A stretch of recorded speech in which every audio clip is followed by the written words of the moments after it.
Komisi Independen Pemilihan atau KIP Aceh mulai menggelar rapat pleno terbuka rekapitulasi suara pemilu 2024 di tingkat provinsi yang akan berlangsung selama 5 hari ke depan di Aula Asrama Haji Banda Aceh.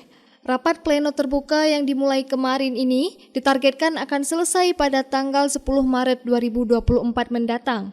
Selain dihadiri oleh Komisioner KIP Aceh, KIP Kabupaten Kota, Bawaslu dan Panwasli Kabupaten Kota, pada rapat pleno terbuka ini juga dihadiri oleh para saksi, baik saksi Presiden dan Wakil Presiden, saksi calon DPD, dan saksi dari partai politik peserta pemilu 2024. Ketua KIP Aceh Saiful mengatakan, sebelum rekapitulasi di provinsi dilakukan, terlebih dahulu pleno di tingkat PPS, PPK, dan kabupaten kota telah usai dilakukan. Setelah pleno berjenjang dilakukan, barulah dimulai pleno di tingkat provinsi. Meski masih ada 4 kabupaten kota lagi yang masih melakukan proses rekap akibat banyaknya TPS di wilayah tersebut. Kita menjadwalkan rapat pleno di tingkat provinsi dari tanggal 5 sampai 10 Maret. Jadi tanggal 11 itu sudah di tingkat nasional. Jadi kita menargetkan 5 hari.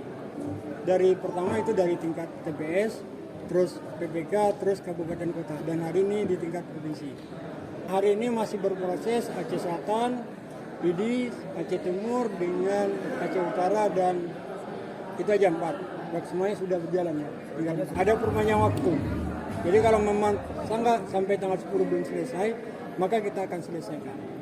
Tanggal 11 itu terakhir, tanggal 10 kita terakhir di tingkat provinsi, dan tanggal 11 itu sudah masuk di tingkat nasional. Rekap itu sebagai alat bantu untuk menentukan data dan bukan sebagai penentu hasil. Penentu hasil adalah berdasarkan hasil rapat pleno secara berjenjang.